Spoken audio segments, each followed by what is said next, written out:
This is VOA News via remote. I'm Tommy McNeil. The U.S. Senate late Wednesday passed an unparalleled $2.2 trillion economic rescue package steering aid to businesses, workers, and healthcare systems engulfed by the coronavirus pandemic.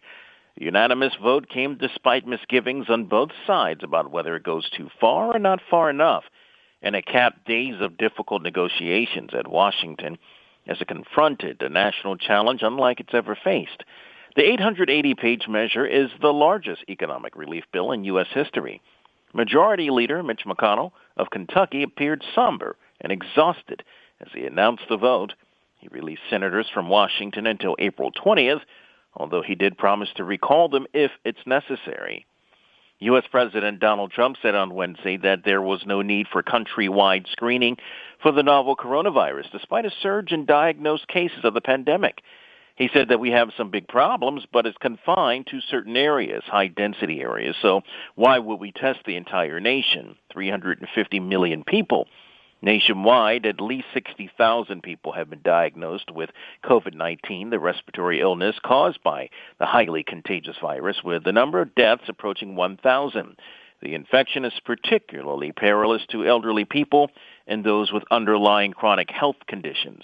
As of Wednesday, the governors of at least 21 states, representing more than half the U.S. population of 330 million, have imposed restrictions designed to curb transmission of the virus by limiting congregations of people. Even before states began adopting those measures last week, the pandemic paralyzed parts of the U.S. economy and upended daily life as schools and colleges closed and workplaces shuttered voluntarily or under local government orders. More at voanews.com. This is VOA News. U.S. President Trump on Wednesday said that postponing the Olympics until the year 2021 was the absolute right decision. The International Olympic Committee, or IOC, and Japanese government finally gave in to intense pressure from athletes and sporting bodies around the world Tuesday when they agreed to push back the Games until 2021. The delay was a huge blow to Japan, which has invested $12 billion in preparations, but also for the prestige of the Olympic movement and its leader, Thomas Bach, who had come under fire for not reacting sooner in the face of the global health crisis. Tuesday's decision came 122 days before the planned opening ceremony at Japan's newly built National Stadium, which was to usher in the 16-day event featuring 11,000 athletes from 206 nations and territories. Many Mexicans say they fear measures to contain the coronavirus outbreak would lead to widespread looting after criminals robbed stores that were closed and posted calls on social media for people to ransack the businesses.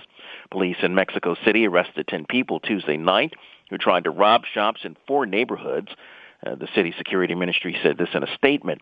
Authorities have tried to reassure residents that this is not the beginning of a wave of looting, saying the supply of food and medicine is guaranteed. Brazilian President Jair Bolsonaro drew blistering criticism from the medical community and opponents Wednesday for downplaying the coronavirus pandemic, but he renewed his attacks on containment measures to slow its spread. The far-right leader has repeatedly lashed out at restrictive measures to fight the virus, which he has called a little flu that has caused an overblown reaction. He triggered new outrage among critics with a national address Tuesday night, condemning what he called scorched earth containment measures by local authorities, such as closing businesses and confining people in Sao Paulo and Rio de Janeiro, Brazil's biggest cities. He said such measures risk wrecking the Brazilian economy, which is Latin America's largest. Apple CEO Tim Cook said on Wednesday that the company has procured and is donating 10 million protective face masks to U.S. medical workers to protect them against COVID-19. He made that announcement in a posted video on his Twitter account. Pressure has been mounting on the Trump administration to release people from immigration detention facilities where at least one detainee has tested positive for COVID-19.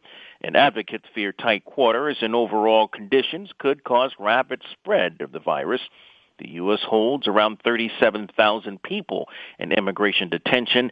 Detainees and advocates say many are vulnerable because of age and pre-existing medical conditions and because they are often in open rooms, beds 3 feet apart.